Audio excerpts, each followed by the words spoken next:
الذكاء الاصطناعي هيقضي على كل المبرمجين ومش هيخلي فيه وظائف للبرمجة خالص في السوق.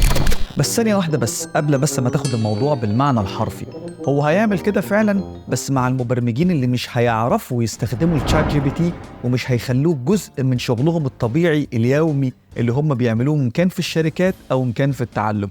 وعشان نبتدي مع بعض الرحلة من أولها، يلا بينا مع بعض نشوف ازاي ممكن نستخدم الشات جي بي تي نعمل اكاونت برقم مصري، وازاي ممكن نستخدمه في فترة التعلم عشان نسرع التعلم بتاعنا وعشان نتعلم احسن وعشان نستخدمه as a mentor بالنسبة لنا في الكود.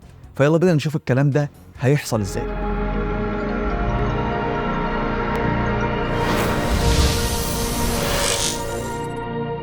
السلام عليكم، ازيكم عاملين ايه؟ يا رب تكونوا بخير وفي احسن حال.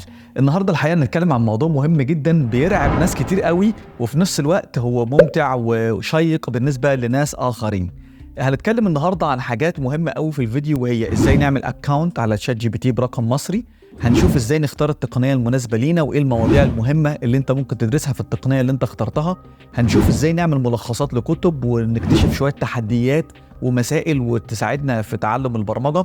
هنشوف ازاي نعمل تحسين لاكواد معينه او نكتب اكواد ما كانتش موجوده قبل كده، او هنشوف ازاي ممكن نحول اكواد مكتوبه بلغه برمجه للغه برمجه تانية. والحاجه الاخيره ان احنا هنشوف ازاي نعمل اجزاء من مشاريع كامله احنا ممكن نشتغل عليها. كل ده هنعمله مع بعض باستخدام تشات جي بي تي، والموضوع سهل وبسيط جدا جدا جدا، وحرفيا هيساعدك في فتره التعلم. ممكن يزود سرعتك 2x او 3x عن الناس اللي ما بتستخدمش التشات جي بي تي. فالفيديو مهم قوي، خليك مركز معايا، وبما ان هيبقى فيه معلومات مفيده وهتساعدك جدا، فبفكرك تشترك في القناه عشان تستفيد من خبراتي في البرمجه وفي البيزنس وفي الحياه، وعشان ما يفوتكش اي فيديو من الفيديوهات اللي احنا بنعملها. وما تنساش تعمل لايك للفيديو وتشيره مع زمايلك عشان احنا بنتعب جدا في الفيديوهات دي. يلا بينا نبتدي مع بعض باول حاجه، اللي هي ازاي نعمل اكاونت على الشات جي بي تي. اول حاجه هندخل مع بعض على جوجل وهنكتب في السيرش بتاع جوجل شات جي بي تي. شات جي بي تي بالبساطه دي كده. هتخش على الشات جي بي تي. طبعا انا عشان عامل لوجن طبعا فالدنيا بالنسبه لي تمام، فانا هخرج دلوقتي هعمل لوج اوت ونشوف ازاي مع بعض ممكن ان احنا نسجل. انا هاجي اقول له هنا ساين اب، وهنا اسهل حاجه ان انت تختار حساب جوجل او مثلا حساب مايكروسوفت او حساب ابل او اي حاجه ثانيه. فانا هختار مثلا حساب جوجل دلوقتي، والايميل ده مش موجود عليه تشات جي بي تي خالص، فانا هستخدم الايميل ده. دي طبعا زي ما بقول لك افضل وسيله واسرع وسيله انت ممكن تعمل بيها اكونت على الشات جي بي تي. هنا هيطلب منك اهو البيرث ديت. دلوقتي هنعمل كونتينيو. بعدها يطلب منك رقم التليفون بتاعك، وهنا جايب لي مصر اصلا، فهو خلاص اعترف بمصر يعني وحلف بالله ان احنا نقدر نعمل اكونتس في مصر، فمفيش مشكله في حاجه زي دي. فهكتب له رقمي. دلوقتي هو هيبعت لي اس ام اس عشان يتاكد ان الرقم ده رقمي، فطبعا انا هشوف الاس ام اس دلوقتي. الحمد لله وصلتنا الاس ام اس اهي، وهنا دلوقتي جايه منين؟ جايه من اوبن اي اي. فانا بكتب دلوقتي الرقم. خلاص دخلنا الكود بتاعنا، عمل لك الاكونت. شفت الموضوع بسيط ازاي؟ الموضوع ما فيهوش اي حاجه صعبه. يعني شفت في ناس كنت عامل بوست على فيسبوك، ناس كانوا متعقدين من الموضوع اللي هو احنا مش عارفين نعمل ازاي الاكونت على تشات جي بي تي، وهو فعلا حقيقي الموضوع سهل قوي. طيب يلا بينا بقى نشوف ازاي نستخدم التشات جي بي تي في التعلم. اول حاجه ودايما السؤال اللي الناس بتساله ومحتارين فيه، نبتدي باي لغه برمجه. تعال نشوف الشات جي بي تي ممكن يجاوب على حاجه زي دي ازاي. هنقول له what is the best programming language to start with.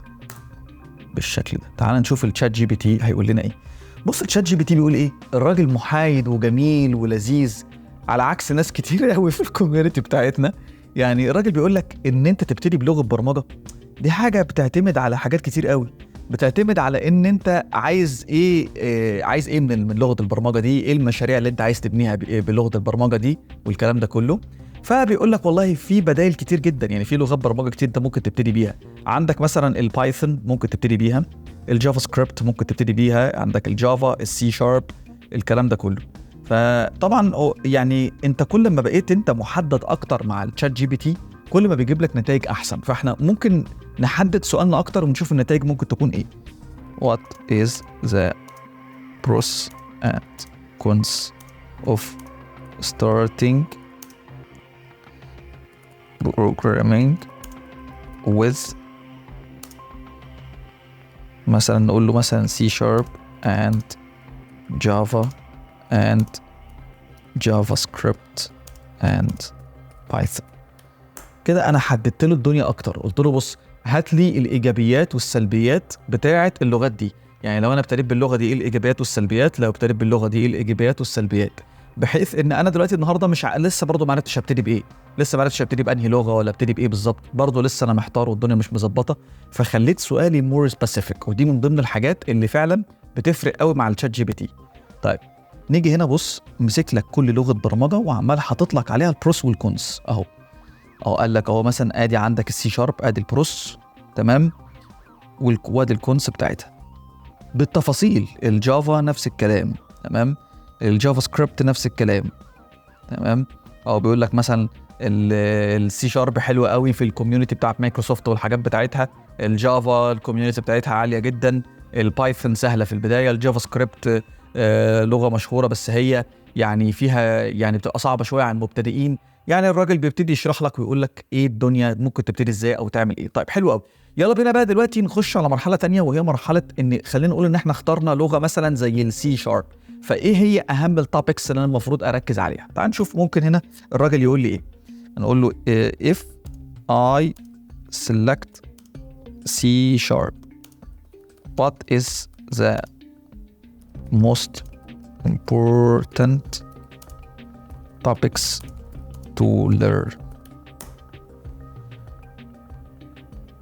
بص هنا دلوقتي اهو هيبتدي يقول لك ايه التوبكس اللي انت المفروض تتعلمها عشان تتقن لغه السي شارب، بيكتبهم لك كلهم اهو. الشات جي بي تي يا جماعه ميزته ان هو بيفتكر برضو اللي انت قلته له قبل كده. يعني بص شايف المحادثه دي هو فاكر اللي انت قلته له فوق، وفاكر اللي انت بتقوله كمان شويه، فبيبني الاجابات على اللي انت قلته له قبل كده برضو في المحادثه. دي حاجه بصراحه جميله جدا.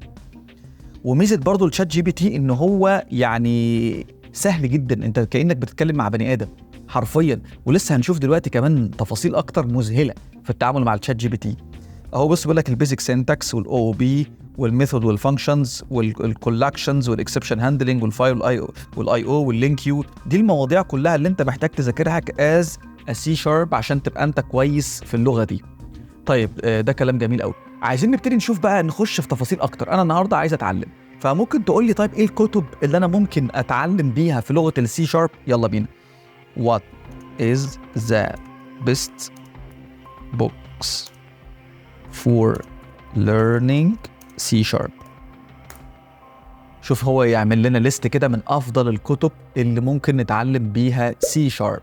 وطالما احنا بنتكلم عن تعلم السي شارب وبنتكلم عن الدوت نت بشكل عام، فهنا انا محتاج افكرك ان احنا بفضل الله عندنا مكتبه من اكبر مكتبات الكورسات اللي موجوده في السي شارب باللغه العربيه. عندنا دبلومه في تعلم الويب بقت دلوقتي فيها 10 كورسات، والكورس ال11 بقى موجود برضو تقدر تاخده كحاجه اضافيه. بتدرس من البدايه خالص Introduction to Computer Science و Problem Solving Level 1 وثلاث مستويات سي شارب وسيكوال سيرفر، وبتدرس جافا سكريبت واي اس بي دوت نت، وكمان عندنا داتا ستراكشر اند الجوريثم، وده الكورس الزياده اللي انت ممكن تضيفه على الكورسات بتاعتك. يعني بتاخد منظومه متكامله في التعلم. مش بس كده، انت كمان كل كورس بيبقى فيه مجموعه من الامتحانات بتساعدك ان انت تراجع اللغه وتبقى المفاهيم موجوده في دماغك. عندك جروب تيليجرام بتقدر انك تسال عليه وتتناقش مع زمايلك، بقى عندك مشاريع بتطلعها بعد كل كورس، وطبعا في شهادات كمان بعد ما تخلص الكورس. عندنا منظومه حلوه جدا من حيث التعلم على الموقع بتاعنا والتطبيق بتاعنا IT Legend. لو انت حابب ان انت تشترك في الكورسات موجوده في الديسكربشن وعليها عروض جميله جدا.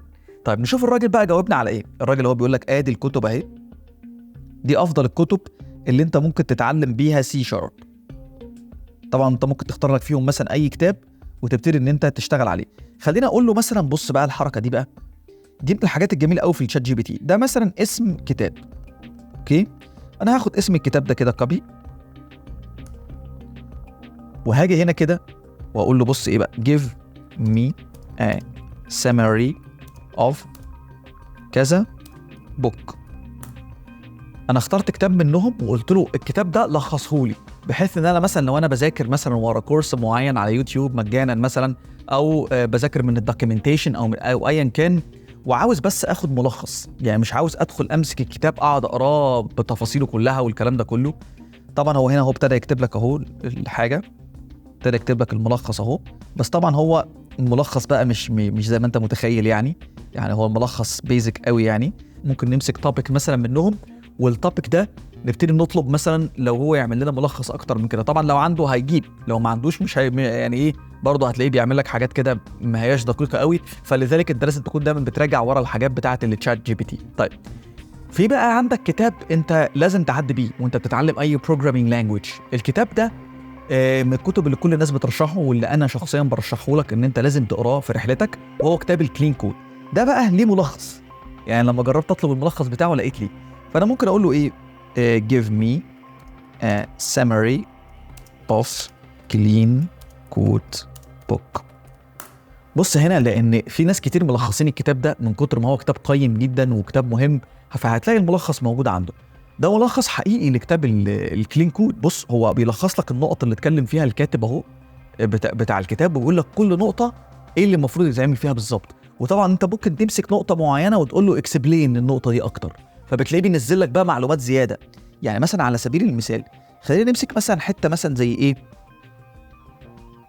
زي مثلا الفورماتنج وليكن، يعني اي جزء يعني، تمام. وبما انه هو فاكر اللي انت كنت بتقوله من شويه، فاقول له give me more explanation of الفورماتنج. نشوف هو هيقول ايه. دلوقتي هو عرف ان انت خلاص شفت الملخص، تمام، بس انت عاوز تاخد معلومات اكتر عن حته الفورماتنج. فتخيل انت النهارده عندك كتاب كبير زي كلين كود، بدل ما انت هتدخل في الكتاب بنفسك وتضيع وقت كبير جدا في قرايته، وانا على فكره برضو انا بنصح بقرايته كلها من الاول للاخر. لكن لو انت عاوز ملخص ما عندكش وقت وعايز توصل لحاجه سريعه، اللي احنا بنعمله ده حاجه عظيمه جدا على فكره، حاجه هايله قوي. بص عمل لك سمري فظيعه بصراحه، ريفاكتورنج مش عارف ايه، نقط حاطها لك على شكل نقط. بصراحه بجد الموضوع جميل قوي. موضوع تلخيص الكتب بالتشات جي بي تي مبدع فيه بشكل غير عادي. طيب بصينا على التوبكس وتعلمنا شويه، وممكن نكون قرينا لنا كتاب او لخصنا لنا كتاب. دلوقتي جه الوقت اللي احنا عاوزين فيه نتكلم عن التحديات والاكزامبلز والمسائل والمشاكل اللي احنا نحلها عشان نطور نفسنا في اللغه. فدلوقتي هنسال التشات جي بي تي ونقول له هات لنا شويه تشالنجز نقدر ان احنا من خلالها نتدرب على لغه السي شارب. give me list of challenges to practice C sharp. هو دلوقتي هيجيب لك مجموعة challenges. بص عندك هو hello world, sum of two number, factorial calculation. يعني بص جايب لك اهو شويه حاجات اهو، وايه بقى ده مقسمهم لك، يا سلام. ده البيجنر ليفل، تمام، وده الانترميديت ليفل، تمام، وده الادفانسد ليفل، يعني شغل عالي يعني. وده الحاجات الاوبجكت اورينتد بروجرامينج، تمام، وده لو في حاجات الاي اس بي دوت نت. ايه الجمال ده يعني، الراجل بصراحه عامل شغل جامد جدا. يعني بدل ما انت تخش على مواقع البروبلم سولفنج وتدور، انت ممكن تجيب حاجات من هنا حلوه قوي يعني. ممكن انت مثلا تساله مثلا يعمل لك مثلا تيست معين، مثلا يطلع لك امتحان او حاجه معينه تجاوب انت فيها على الحاجات دي وتشوف مستواك شكله عامل ازاي. ممكن تساله على انترفيو كويستشنز مثلا، تقول له هات لي الانترفيو كويستشن قبل ما ادخل مثلا الانترفيو، بحيث ان انت تفتكر المعلومات. هنا في حاجه جميله بقى، ان انا ممكن مثلا امسك مساله من دول مثلا، يعني مثلا ممكن امسك انا مساله من دول، حلو زي دي كده مثلا، واقول له اكتب لي الكود بتاعها. انا هاخد المساله زي ما هي واحطها، وبما انه زي ما قلت لك بيفتكر المحادثه، يعني فاكر اللي انا بقوله له من شويه، فهو عارف انا بسال على لغه السي شارب فكتبها لي بالسي شارب. لان لو ما كانش فاكر اللي انا بقوله له كان ممكن كتبها باي لغه تانية، لكن هو كتبها بالسي شارب. يعني بص الراجل كتب اهو الكود. انا ممكن اخد الكود ده حرفيا كده، ممكن اعمل كوبي، انا عملت له كوبي دلوقتي اهو، واحطه على فيجوال ستوديو كود او على الفيجوال ستوديو واشغله، خلاص ده كود جاهز. يعني بص كتب لك اهو، عندك ادي الفانكشن تمام بتاعتك وكل حاجه. فده التحدي مثلا هو كتبه لك. انت ممكن تعمل ايه، تحاول ان انت تحل المساله. لو انت ما قدرتش تحل المساله تساله هو بتتكتب ازاي. طيب انت كتبتها بطريقه وهو كتبها بطريقه تانية، ممكن انت تطلب منه explanation. تمام، تقول له مثلا please give me more explanation. هو دلوقتي هيعمل ايه؟ هيشرح لك الكود. بص بيشرح لك الكود حته حته دلوقتي، ماسك جزء من اللي اتكتب وبيبتدي ان هو يشرحه لك. ده يا جماعه يعتبر زي كود منتور، كانك انت معاك منتور قاعد جنبك بيشرح لك الحاجه. يعني تخيل كده انت مثلا لو معاك واحد صاحبك قاعد جنبك بيشرح لك الحاجه اللي انت مش فاهمها، حاجه بجد جميله وهايله جدا جدا يعني. طبعا مش ده بس اللي بيعمله الشات جي بي تي. الشات جي بي تي بيعمل حاجات تانية جميله جدا جدا جدا. ان هو اولا الكود اللي احنا كتبناه ده ممكن نحوله بلغه تانية.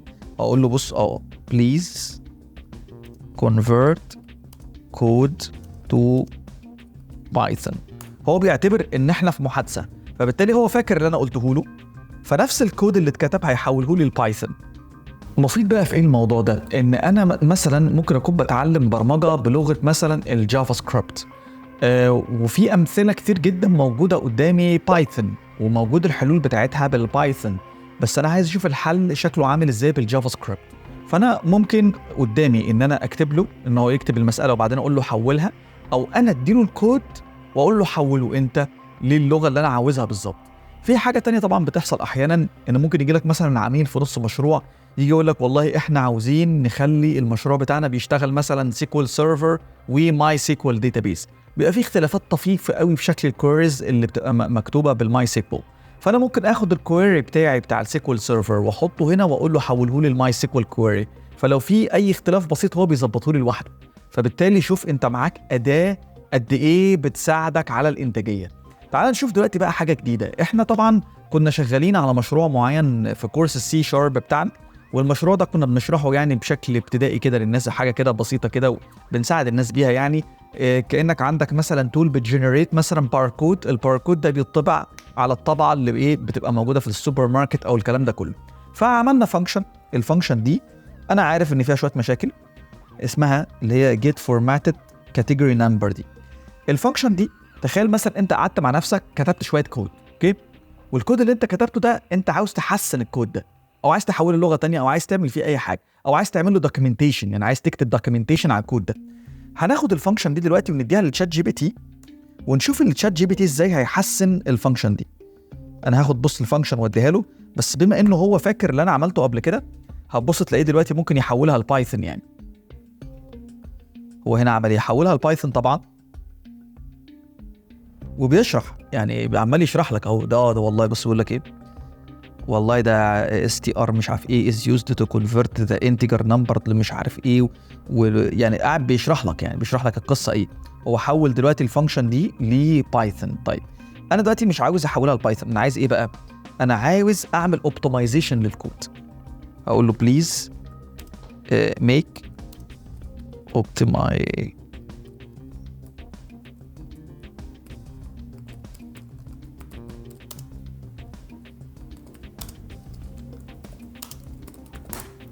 اقول له والله اعمل لي اوبتمايزيشن على الكود. طبعا هو هنا بص بقى الاوبتمايزيشن ايه بقى، حاجه بص مفاجاه. انا كنت عارف ان هي حلها في سطر كود واحد، بس هي الفكره كلها كانت ان انا عايز اشوف هو فعلا هيحلها زي ما انا متوقع، ولا هيعمل حاجه تانية او يعمل حاجه غلط. بس طبعا الراجل بيفاجئني وحلها فعلا صح. ان الحل ان انت بتقول له دوت سترينج وتقول له باد ليفت وتديله 3 وبس على كده. يعني شفت سطر كود وفر كام سطر كود؟ بص 1 2 3 4 5 6 7 8 9 سطور كود، وكان جواهم لوب كمان. واللوب انت عارف كده كده اصلا من الحاجات اللي هي بتكونسيوم تايم يعني. فلك ان تتخيل ان سطر كود واحد بس عمل القصه دي كلها. فده هيشجعني لايه؟ ان انا اديله الكلاس كله بقى. بس هو الكلاس كله اسمه ايتم، تمام، والايتم ده جواه شويه بروبرتيز وجواه شويه ميثودز. خلينا نقول ان انا مش فاهم الكود ده خالص ومش عارف هو بيعمل ايه، فانا هاخد الكلاس كله بالكامل كده واروح مديلي للشات جي بي تي واقول له بص يا باشا اتصرف، انا ما بعرفش اكتب كود، ورينا انت هتعمل ايه. مش انا بقول لك الراجل ده تحول لكودينج منتور حرفيا. هو بيحاول ان هو يساعدك بشكل غير عادي، كانه صاحبك او زميلك اللي بيسهل عليك الدنيا. بص انا اديت له الكلاس وهو هيبتدي يعيش حياته ويشوف الكلاس ده ايه نظامه بقى ويظبط لك الدنيا. بص عمال يختصر اهو، ده اختصار تاني على فكره للميثود دوت سترينج، وبيديها ايه عدد من الاخر. الفانكشن دي كانت بتعمل ايه يا جماعه؟ كانت بتحط صفار على الشمال، بتحط صفار على الشمال على حسب الرقم اللي جاي لها. فالباد ليفت بتحط صفار على الشمال كده كده اصلا اوتوماتيك لوحدها. دوت سترينج كده كده الرقم بيجي له بيحوله للسترينج وبيعمل له فورمات معين بعدد كاركترز معينه، دي تنفع ودي تنفع. فالراجل اولا هو دلوقتي يظبط الدنيا وعمل لك بص الكلاس غير لك الدنيا خالص فيه، وهنا بيبتدي يشرح لك بقى دي الفانكشنز اللي موجوده، يعني الميثود يوز دوت سترينج مش عارف ايه، وبيشرح لك اللي هو عمله يعني. تمام طيب خلاص احنا كده عرفنا اللي هو عمله، وهو عمل شويه اوبتمايزيشن. فانا دلوقتي هقول له ايه بليز ميك documentation for الكود، بعد اذنك اعمل لنا ده. طبعا انا بغلط على فكره وانا بكتب، بس هو بياخد اصلا كلامي صح. بص بيعمل دوكيومنتيشن للكلاس، بص اهو بيعمل دوكيومنتيشن لكل فيلد موجود، بيعمل دوكيومنتيشن للميثودز، بيعمل لك دوكيومنتيشن لكل حاجه موجوده عندك. على فكره دي تاسك من التاسكس اللي بتطلب في الشركات، ان انت مثلا عملت شغل معين فانت الشغل ده عايز تعمل له دوكيومنتيشن. تخيل انت ممكن تاخد الكلاس هوب تحذفه له، هات الدوكيومنتيشن تروح واخد الدوكيومنتيشن وحطه عندك وبالاوبتمايزيشن كمان. يعني لو في اصلا مشكله عندك في الكود هو كمان صلحها لك اساسا. يعني ايه طيب ايه ما تشتغل مكاني يا عم، ايه الكلام يعني. فاداه مساعده رهيبه جدا. بص هو بيقول لك اهو انا عملت لك دوكيومنتيشن وحطيت لك دوكيومنتيشن للبارامترز وكل الكلام ده كله. تمام طبعا انا ممكن اطلب منه كمان اوبتمايزيشن، اقول له بليز give me another step of optimization. شوف حتى اصلا الكلام الانجليزي اللي انا بكتبه غلط كده في النص، هو خلاص هو فاهم هو بيعمل ايه، الراجل ما عندوش مشكله خالص. هو دلوقتي بيحاول يعمل اوبتمايزيشن اكتر للكود، بيحاول ينظم الكود اكتر، فبيشوف ايه تاني ممكن يقدر يتعمل. طبعا في حاجات طبعا كتير جدا ممكن تتعمل. يعني اول حاجه هو ظبط المسميات بتاعه الفانكشنز، شال كلمه جت، قال لك انا ظبطت المسميات وخليتها يعني مور يعني بروفيشنال يعني. تمام وبعدين خلى الفانكشن ايرور فانكشن، والايرور فانكشن بكتب فيها 1 لاين اوف كود، بدل ما انت عندك براكت مفتوحه وبراكت مقفوله والكلام ده كله، لا هو عملها في 1 لاين. فطبعا دي تعتبر اوبتمايزيشن. وهنا شرح لك ايه نوعيه الاوبتمايزيشن اللي هو عملها على الكود اللي كان موجود عندنا.